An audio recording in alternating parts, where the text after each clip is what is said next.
ہوتا کیا ہے کہ ایک کہانی یہ بیان کی گئی ہے کہ شوہر نے معاف کر دیا تھا, رہنے لگ گئی تھی. میرا خیال ہے ایسا نہیں ہے, یہ کسی اور گھر میں پناہ لے کے بیٹھی ہوئی تھی.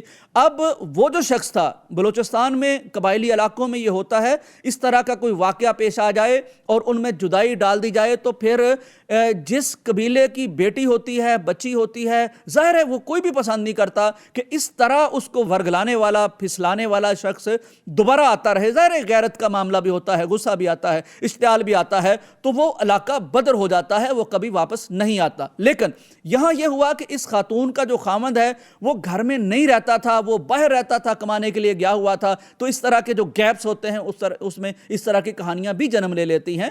تو وہ شخص دوبارہ بھی آتا رہا اور رابطے بھی کرتا رہا اور ٹک ٹاک بھی بناتا رہا. اور یہ بھی بتایا گیا ہے کہ ٹک ٹاک اس طرح کی بناتا تھا کہ اس قبیلے والوں کو وہ تھوڑا اشتعال بھی دلاتا تھا.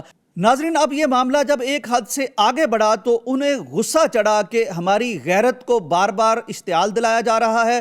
چنانچہ انہوں نے کہا کہ ہم اس عورت کو قتل کر دیں گے. اب جس کی پناہ میں یہ خاتون تھی, اس نے کہا کہ قتل کرنا ہے تو پھر اکیلی عورت نہیں ہوگی بلکہ اس کے ساتھ جو موجود ہے اسے بھی قتل کیا جائے گا. اس پر جرگہ بیٹھا اور جرگے نے فیصلہ کیا. چنانچہ انہوں نے طے کیا اور انہوں نے بلکہ وارننگ دی کہ اگر صرف لڑکی قتل کی گئی, لڑکا نہ قتل کیا گیا تو ہم لڑکے کو خود سے قتل کر دیں گے. چنانچہ جو بھی ان کے قانون ہے, ظاہر غلط قانون ہے, کوئی جدید دنیا میں, ماڈرن دنیا میں, کسی ملک اور اسٹیٹ میں رہتے ہوئے کسی کو اختیار اس طرح کا نہیں دیا جا سکتا کہ وہ یہ کام کرے. لیکن میں ان کے تناظر میں بات کر رہا ہوں. چنانچہ وہ دونوں آئے, فیصلے کے بعد آئے. عورت نے بہادری سے اس گولی کا سامنا کیا, مرد کو بھی مارا گیا. ان میں سے کسی کے پاس قرآن مجید بھی تھا. اب وہ کس لیے تھا, کیسے تھا, مجھے معلوم نہیں ہے. اب بات ناظرین جب یہاں تک پہنچتی ہے تو ہمارا جو سوشل میڈیا ہے, چونکہ جو بات پہلے آتی ہے جس میں مظلوم کے ساتھ ہم کھڑے ہوتے ہیں, تو قدرتی طور پر, نیچرل طور پر ہماری ہمدردیاں, ہماری حمایتیں اس کے ساتھ ہو جاتی ہیں. جب دوسرا نیریٹو آتا ہے تو اس کو ماننا اور بیان کرنا دونوں مشکل ہوتے ہیں. لیکن انصاف کا تقاضا ہوتا ہے کہ دوسرے فریق کی بات بھی سنی جائے, پھر آپ کو حق حاصل ہوتا ہے کہ آپ کوئی بھی فیصلہ کریں. اب جا کے ایک بیان دے دیا ہے سرفراز بگٹی نے, جو وزیر اعلیٰ ہیں بلوچستان کے. انہوں نے کہا ہے کہ یہ مت سمجھا جائے کہ میں وکٹم بلیمنگ کر رہا ہوں, یعنی کہ مظلوم پر ہی الزام لگا رہا ہوں, لیکن بات جو حقائق ہیں وہ بھی سامنے آنے چاہیے. حقائق یہ ہیں کہ اس عورت کے 5 بچے ہیں, 4 بیٹے 1 بیٹی, اور وہ جو شخص دوسرا اس کے ساتھ مارا گیا ہے وہ بھی شادی شدہ ہے, وہ بھی شادی شدہ ہے. اب ان دونوں کا آپس میں تعلق غیر ازدواجی ہے.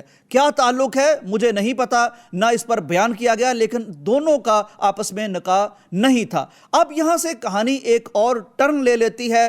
ناظرین کرام, میں صرف اتنی بات کرنا چاہتا ہوں کہ تھوڑی سی معلومات ہمیں لے کر بات کرنی چاہیے. ہم نے کئی دفعہ اس طرح کا معاملہ کیا, کامران مسیح کے معاملے میں ہم نے دیکھا, اور کئی دفعہ ہم نے دیکھا حمیرہ اصغر کے معاملے میں ہم نے دیکھا کہ ایک بیانیہ بن گیا, اس کے بعد اس کے والدین کا جو بیان آیا وہ بالکل قطعی مختلف تھا. ناظرین اکرام, اب صورتحال یہ ہے کہ وہاں کے جو چیف جسٹس ہیں وہ حکم دے چکے ہیں کہ ان کی قبر کشائی کی جائے گی اور دیکھا جائے گا کہ اس کی پوسٹ مارٹم رپورٹ کو دیکھا جائے گا, باقی معاملات کو دیکھا جائے گا.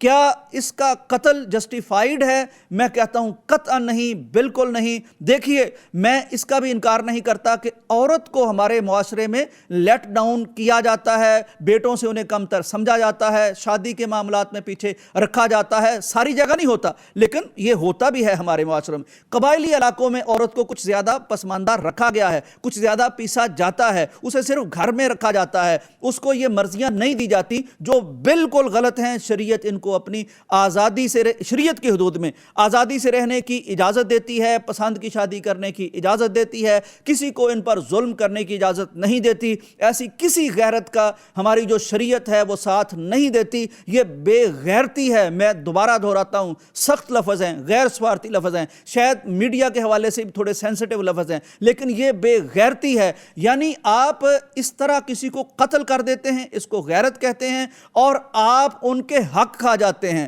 ان کے حقوق کھا جاتے ہیں, ان کی جائیدادیں کھا جاتے ہیں, ان کی آزادیاں کھا جاتے ہیں, تو اس کو آپ غیرت کہتے ہیں. یہ کوئی غیرت نہیں ہے.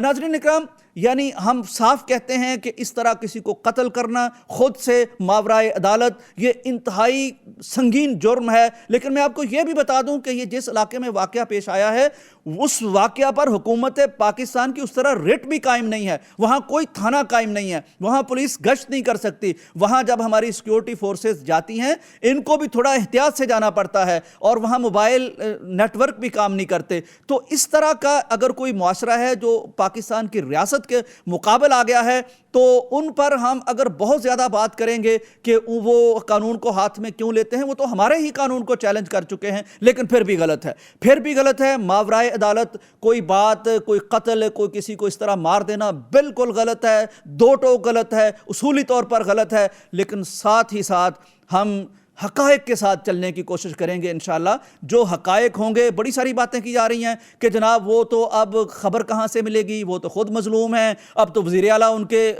ساتھ آ گیا ہے، ان کے حق میں آ گیا ہے۔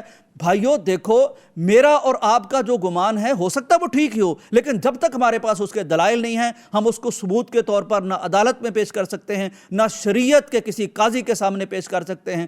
اس پر بھی ہمیں ضرور غور کرنا ہوگا، کیونکہ بے شمار قتل صرف ٹک ٹاک کی وجہ سے ہو چکے ہیں، بے شمار گھر صرف ٹک ٹاک کی وجہ سے اجڑ چکے ہیں۔ تو ہمیں اپنے بچوں کے ساتھ بھی محبت ہونی چاہیے، اپنی فیملی کے ساتھ بھی محبت ہونی چاہیے، اپنے قانون کے ساتھ بھی محبت ہونی چاہیے، اور ہمیں بہرحال ایک پورا سینیریو لے کر اس کا تجزیہ کرنا چاہیے، بجائے اس کے کہ آدھی چیز لے کے کسی کے خلاف ہو جائیں، آدھی چیز لے کے کسی کے حق میں ہو جائیں۔ یہ انصاف کا تقاضا نہیں ہے۔ ہم نے اللہ کے حضور پیش ہونا ہے اور اس معاشرے کو بہتر دیکھنا ہے۔ اس کا طریقہ ہے کہ پوری پکچر کا تجزیہ کیا جائے، جلدی میں اپنے ایجنڈے کے مطابق چیزیں نہ لی جائیں۔ اجازت دیجیے، اللہ حافظ۔